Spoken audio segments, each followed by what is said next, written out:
Good morning students and welcome to our YouTube channel KV campus. मैं आपका teacher विकास कुमार। जैसा कि हम लोगों ने इंट्रोडक्टरी पार्ट में दैट मींस इंट्रोडक्टरी इंग्लिश के वीडियो में देखा था कि सीपीओ के सिलेबस पे चर्चा किया गया था।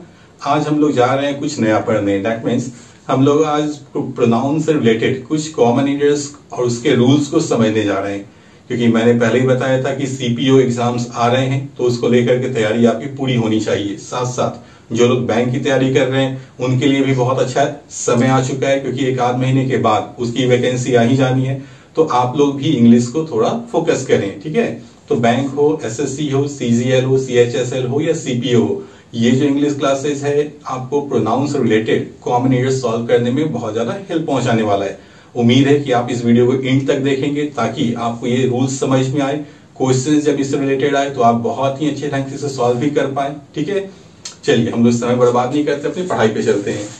टॉपिक है आज का common arrears, rules of pronoun. ये एक अलग तरीका है आपको कॉमन एरियर्स सिखाने का, क्योंकि बहुत सारे बार ऐसा होता है कि स्टूडेंट्स लोग को अगर रूल पढ़ाइए डायरेक्ट तो वो लोग ध्यान नहीं देते हैं। 5-6 रूल्स पढ़ेंगे, 10 पढ़ेंगे, उसका वो स्किप कर लेते हैं, भूल भी जाते हैं, ठीक है, या हो सके इंटरेस्ट नहीं जगाते हैं। लेकिन ये जो क्लास है इसमें रूल्स प्लस आपको कॉमन एरियर्स के सेंटेंस दोनों साथ में रख दिया गया है ताकि थोड़ा इंटरेस्ट भी बना रहे और आपको समझने में भी आसानी हो, ठीक है। चलिए देखते हैं। रूल नंबर 1 कहता है, if a sentence begins with it as the subject followed by any form of be like is, am, are, was, were etcetera, ठीक है। इस रूल का मतलब ये हुआ कि अगर कोई सेंटेंस इट से शुरू हो जाए, ठीक है, और ठीक उसके बाद या तो एम, इज, आर या वाज, वेयर आ जाए, तो इसके बाद जो प्रोनाउन आएगा वो हमेशा ही नॉमिनेटिव केस में होना चाहिए। नॉमिनेटिव केस यहां पर लिखे गए हैं, I, we, you, he, she, it, they. ये नॉमिनेटिव केस प्रोनाउन कहलाता है, ठीक है। रूल देखिए, रूल क्या कहा कि अगर कोई सेंटेंस इट से शुरू हो जाए और उसके बाद helping verb am, is, are या वाज, वेयर आ जाए तो इसके आगे प्रोनाउन अपने नॉमिनेटिव केस में आता है। नॉमिनेटिव केस दैट मींस यहां आई लिखा गया तो ये आई सही है। अगर मी लिखा गया मिलता तो सेंटेंस क्या होता, गलत। और आपके एग्जाम में ऐसा ही मिलेगा, लिखेगा it was me who helped you, मैं ही था जिसने आपकी मदद की। ये पढ़ने में तो सही लग रहा है लेकिन हो गया गलत। मैं उम्मीद करता हूं आपको ये रूल समझ में आ गया होगा, ठीक है। जब भी बोलेंगे तो क्या बोलेंगे, it was I, it was we, it was you, it was he, ऐसे यूज करेंगे। अगर मी, हिम, हर, देम ऐसे यूज करें तो गलत, ठीक है। चलिए चलते नेक्स्ट नंबर 2 पे। We use reflexive pronoun after following verbs. तो सबसे पहले ये समझिए कि रिफ्लेक्सिव होता क्या है, ठीक है। जब हम प्रोनाउन में सेल्फ या सेल्फ्स ऐड करते हैं तो वो रिफ्लेक्सिव में चेंज होता है। जैसे my self, our self, your self, singular हो तो योर सेल्फ, प्लूरल हो तो योर सेल्फ लिखते हैं। Him self, her self, them self, it self, यह मेरा क्या हो गया, रिफ्लेक्सिव प्रोनाउन हो गया। और इनका यूज कब करेंगे, जब मेरे सेंटेंस में avail, equity, enjoy, absent, introduce और प्रोस्ट्रेट वर्ड लिखा मिले, ठीक है। जैसे ही enjoyed himself at the party the previous night, मतलब क्या हुआ, उसने खुद को बीती रात पार्टी में इंजॉय किया, या हम ये कह सकते हैं उसने पार्टी में बीती रात इंजॉय किया। ध्यान क्या रखना था कि जब इंजॉय वर्ड का यूज किया गया, ठीक है, यहां देखिए इंजॉय वर्ड का यूज किया गया तो बताया क्या गया, इसके ठीक बाद में रिफ्लेक्सिव प्रोनाउन आएगा। तो मेरा सब्जेक्ट ही था तो आगे हमें क्या यूज करना पड़ा, हिमसेल्फ, ठीक है। हाँ, अब इस क्वेश्चन को आप देखकर समझिए कि ये सही लिखा गया या गलत। लिखा है आई shall avail of this chance, मतलब अवेल का मतलब क्या लिखा गया, अवेल का मतलब होता है लाभ उठाना। अभी सेंटेंस का हिंदी का निकलेगा, आई shall avail of this chance, मतलब मैं इस मौके का फायदा उठाऊंगा। हिंदी तो सही लग रहा है लेकिन सेंटेंस अभी भी गलत है। क्यों, क्योंकि अवेल के ठीक बाद में क्या यूज करना था हमें, रिफ्लेक्सिव प्रोनाउन। तो यहां तो रिफ्लेक्सिव आया नहीं, तो मेरा सब्जेक्ट यहां आई था तो यहां पे मेरा क्या यूज करना था, माई सेल्फ। अब हो गया मेरा सेंटेंस सही। सेंटेंस क्या बनना था सही, I shall avail myself of this chance, मतलब मैं इस मौके का फायदा या लाभ उठाऊंगा, ठीक है। चलिए नेक्स्ट देखते हैं। Use each other referring to 2 things, use one another referring to more than 2 things. Each other का मतलब एक दूसरे से या एक दूसरे को। हम इसका यूज तब कर सकते हैं जब सेंटेंस में संख्या आदमियों की 2 हो, ठीक है। अगर संख्या 2 से ज्यादा हो जाए और तब उसके लिए बोलना हो एक दूसरे से या एक दूसरे को, तो वहां हम लोग वन अनदर का यूज करते हैं। जैसे एग्जांपल है, the two brothers quarreled with one another और each other। आप खुद डिसाइड करके देखिए सेंटेंस का हिंदी क्या बोल रहे हैं। दोनों भाई एक दूसरे से लड़ाई किए, दोनों भाइयों ने एक दूसरे से लड़ाई किया। तो अब ये देखिए संख्या कितना है, 2। तो जब संख्या 2 है तो एक दूसरे के लिए क्या यूज होना चाहिए था, वन अनदर, नहीं ईच अदर। तो यहां जो वन अनदर दिखा ये मेरा क्या है, गलत है, और ईच अदर सही हो जाएगा। ठीक है, तो समझ में आ गया। अगर यहाँ पे 2 की जगह 3, 4, 5 लिखा होता, दैट मीन संख्या 2 से ज्यादा होता, तो ईच अदर की जगह क्या यूज कर लेते हैं हम लोग, वन अनदर। ठीक है, next, to avoid the repetition of a singular noun in a sentence we apply that of and of plural noun those of. कहने का मतलब है कि सेंटेंस में जब सिंगुलर नाउन को 2 बार रिपीट करना हो तो हम सिंगुलर नाउन को दोबारा रिपीट ना करके दैट ऑफ लगाते हैं, और प्लूरल नाउन को रिपीट ना करके दोज ऑफ लगाते हैं। ठीक है, एग्जांपल से समझिए, लिखा है the roads of Bihar are wider than the roads of Jharkhand.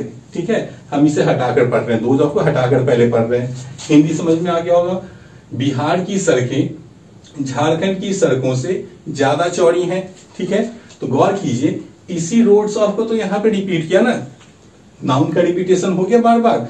The roads of Bihar are wider than the roads of Jharkhand. तो जब नाउन को रिपीट करना हो और तुलना के साथ, देखिए यहाँ वाइडर देन लिखा मतलब कंपैरेटिव डिग्री है, तो जब हम कंपैरिजन भी कर रहे होते हैं और नाउन को रिपीट कर रहे होते हैं तो हम लोग नाउन को रिपीटेशन नहीं करते हैं। इस नाउन को हम लोग हटाएंगे और उसकी जगह क्या यूज करेंगे, दोज ऑफ। दोज ऑफ क्यों, क्योंकि रोड्स प्लूरल था, इसीलिए दोज ऑफ।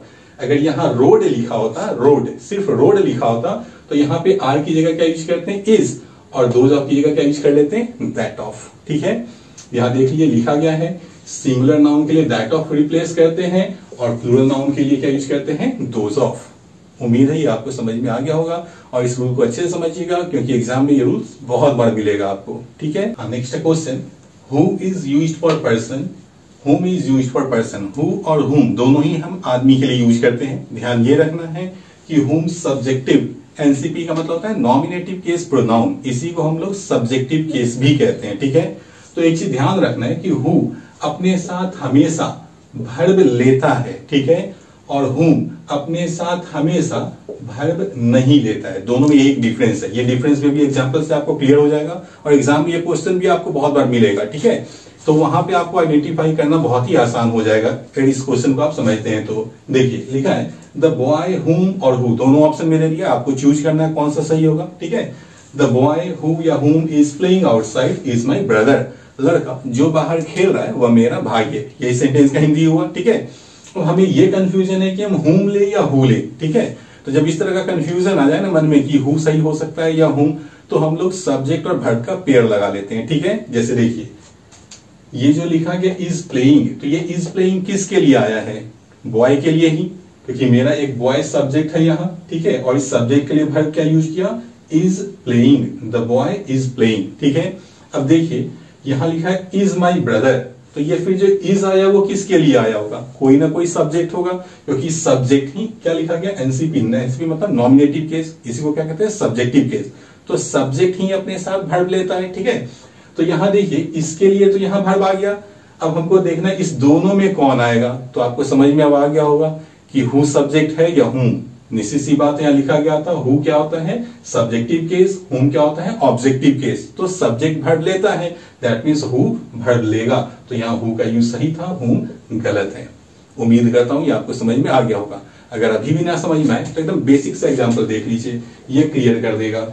ठीक है, जैसे ही इज प्लेइंग, मान लीजिए ये सेंटेंस लिखा गया, कोई स्टूडेंट बोले कि नहीं सर हिम इज प्लेइंग क्यों नहीं। अगर हम ही बोले कि हिम इज प्लेइंग क्यों नहीं, तो गौर करके देखिए, आप खुद बताइए ही इज प्लेइंग सही होगा या हिम इज प्लेइंग। तो जवाब सिंपल सभी का एक ही होना है कि ही इज प्लेइंग, ये सही होगा। क्यों, क्योंकि ही मेरा कौन सा केस होता है, नॉमिनेटिव केस, सब्जेक्टिव केस, और सब्जेक्ट क्या लेता है, अपने साथ वर्ब लेता है। अगर हिम लगाएंगे तो हिम के साथ इज आएगा कभी, ऑब्जेक्टिव केस वर्ब नहीं लिया, मतलब यही रूल था कि हु वर्ब लेता है, नॉमिनेटिव केस होता है इसलिए, और हुम ऑब्जेक्टिव होता है इसलिए वर्ब नहीं लेगा। अगर अभी भी डाउट हो तो इस क्वेश्चन में क्लियर हो जाएगा। ठीक है, चलिए देखते हैं। ही इज द मैन whom या who the police arrested last night। गौर करके देखिए, यहाँ पे इज किसके लिए आया? ही के लिए। तो ही इज द मैन, तो ही के लिए तो इज आ चुका है। ठीक है, अब देखिए द पुलिस अरेस्टेड, यहाँ पे अरेस्टेड जो वर्ब है वो किसके लिए आया? पुलिस के लिए ना, क्योंकि पुलिस ने गिरफ्तार किया। तो ये मेरा सब्जेक्ट है तो इसके लिए भी वर्ब यहाँ यूज किया। तो ही सब्जेक्ट था तो ही के लिए इज आया, पुलिस सब्जेक्ट है तो पुलिस के लिए भी वर्ब आया। अब देखिए इस सेंटेंस में कहीं भी वर्ब दिख रहा है आपको? नहीं। अगर वर्ब ना दिखे मतलब मेरा आंसर क्या हो जाना है? हुम, क्योंकि हुम अपने साथ वर्ब नहीं लेता है। तो मेरा आंसर क्या हो जाएगा? यहाँ हुम सही है, हु गलत है। अगर वर्ब बचा होता सेंटेंस में तो हु आंसर ले लेते। ठीक है, अब मुझे पूरा उम्मीद है कि आपको ये कंफ्यूजन दूर हो चुका होगा। ठीक है, चलिए नेक्स्ट देखते हैं। After the words all, same, none, only और सुपरलेटिव्स। सुपरलेटिव समझते होंगे, टॉल का टॉलेस्ट, बिग का बिगेस्ट, गुड का गुड, बेटर, बेस्ट। ठीक है, ब्यूटीफुल का मोस्ट ब्यूटीफुल। तो ये जो सुपरलेटिव डिग्री होता है, ठीक है, अगर सेंटेंस में ऑल आ जाए, सम, नन, ओनली या सुपरलेटिव डिग्री आ जाए और उस सेंटेंस में हमें कोई भी दूसरा वर्ड, सेंटेंस या क्लॉज को जोड़ना हो तो वो सिर्फ और सिर्फ दैट से जुड़ेगा। ठीक है, एग्जांपल से क्लियर करते हैं इसको। ही इज द सेम मैन, अगर हम यहाँ फुल स्टॉप लगा दें, ठीक है, तो हिंदी क्या निकलेगा? वह वही आदमी है। ठीक है, अब हमें आगे बोलना है जिससे मैं कल मिला। तो जिससे के लिए हम हुम लगाएं या दैट लगाएं, क्या सही होगा? तो रूल अगर आप पढ़ चुके हैं, अभी रूल समझाया गया कि ऑल हो, सेम हो, नन हो, ओनली हो। ठीक है, तो इनके साथ सेंटेंस अगर आगे जोड़ना हो तो किससे जुड़ेगा? सिर्फ और सिर्फ दैट से। ठीक है, तो मेरा सेंटेंस का क्या होगा? सही आंसर दैट हुम गलत होगा। हालांकि आप हुम लगा के पढ़िए, सेंटेंस सही लगेगा। He is the same man whom I met yesterday, पढ़ने में तो सही लगा लेकिन हो गया गलत। ठीक है, तो कम से कम ये जो 5 वर्ड्स है इसे आप याद रखेंगे। नेक्स्ट है after the words let, between. Let verb होता है, मतलब होता है देना, और बिटवीन प्रीपोजिशन है, जान ही रहे, दो के बीच में। तो जब भी लेट और बिटवीन सेंटेंस में लिखा मिले ना, तो इसके बाद कोई भी प्रोनाउन है तो वो हमेशा ऑब्जेक्टिव केस में होगा, हमेशा ऑब्जेक्टिव केस में होगा। ये आपको लिखा गया objective case, me, us, you, him, her, it, them. अगर प्रोनाउन आया तो इतने में से ही आएगा, इसके अलावा कोई भी केस प्रोनाउन का यूज कर दे तो आप समझ लीजिए वो गलत है। जैसे एग्जांपल देखिए, there has been a healthy relationship between you and he. ये यू एंड हिम क्या होना चाहिए? सही। गौर करके देखिए, बिटवीन लिखा तो बिटवीन के बाद प्रोनाउन किस केस में आता है? ऑब्जेक्टिव केस में। ठीक है, तो गौर कीजिए, ऑब्जेक्टिव केस में यू का तो यूं ही लिखा गया, that means you objective case में यूज हुआ होगा। आगे क्या लिखा? ही और हिम। तो देखिए, तो इसमें तो हिम दिख रहा है ना, हिम, और यहाँ क्या यूज कर रहा है? ही। अगर ही लिखे मतलब गलत, मेरा सर क्या होगा? हिम। तो इसमें से कोई भी प्रोनाउन हम यहाँ यूज करें सारा सही होगा, इसके अलावा कोई प्रोनाउन यूज करें वो सारा गलत होगा। ठीक है, ये तो बस 7 तक, 5 क्वेश्चन और करते हैं हम लोग। ठीक है, चलिए लोग देखते हैं कुछ नेक्स्ट क्वेश्चंस को। ठीक है, नेक्स्ट है a number of, a number of and one of those. ये दोनों दो रूल है, ए नंबर ऑफ और वन ऑफ दोस। ठीक है, always take plural noun, plural verb and plural pronoun. ठीक है, ये दोनों एक्सप्रेशन सेंटेंस में कहीं भी लिखा मिले, आपको 3 चीज ही चेक करना है सेंटेंस में कि इसके बाद नाउन प्लूरल आया है या नहीं, वर्ब प्लूरल आया है या नहीं, और प्रोनाउन भी प्लूरल आया है या नहीं। मतलब हर एक चीज प्लूरल होना चाहिए, कोई भी चीज सिंगुलर हो तो वो गलत होगा। ठीक है, जैसे देखिए एग्जाम्पल है a number of books are missing from their या इट्स प्लेस। ठीक है, तो रूल क्या समझाया गया कि जब भी ए नंबर ऑफ लिखा मिले, ठीक है, तो इसके बाद नाउन प्लूरल आना है। तो बुक्स का यूज तो प्लूरल में सही किया, वर्ब भी प्लूरल आना है तो आर भी प्लूरल सही यूज किया। आगे क्या लिखा? मिसिंग फ्रॉम देयर प्लेस या इट्स प्लेस। आप खुद आइडेंटिफाई कर लीजिए कि इधर अगर ये दिया तो हमें सही क्या लेना है। अगर इट्स लगाएगा तो सही होगा या देयर, ऑब्वियसली प्लूरल तो देयर होना चाहिए, दैट मींस देयर सही है, इट्स गलत है। ठीक है, आपको एग्जाम में क्या करेगा? देयर की जगह इट्स लिखेगा। ठीक, नेक्स्ट सेम रूल है कि वन ऑफ दोज लिखे तो भी आगे हर एक चीज क्या आएगा? प्लूरल फॉर्म में। गौर कीजिए, वन ऑफ दोज लिखा तो लीडर्स प्लूरल है, वर्ब भी है प्लूरल यूज किया, और प्रोनाउन भी प्लूरल देयर यूज किया, मतलब ये सेंटेंस सही था। सेंटेंस क्या बोला?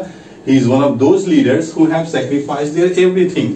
ये उन नेताओं में से है जिन्होंने अपना हर एक चीज बलिदान कर दिया। यही सेंटेंस का हिंदी है। ठीक है, नेक्स्ट, द नंबर ऑफ और वन ऑफ द, किसी भी सेंटेंस में द नंबर ऑफ लिखा मिले या वन ऑफ द लिखा मिले तो ध्यान क्या रखना है कि इन दोनों एक्सप्रेशन के बाद सिर्फ नाउन प्लूरल फॉर्म में आएगा, वर्ब और प्रोनाउन सिंगुलर होना चाहिए। ठीक है, देखिए एग्जाम में क्वेश्चन कैसे आएगा।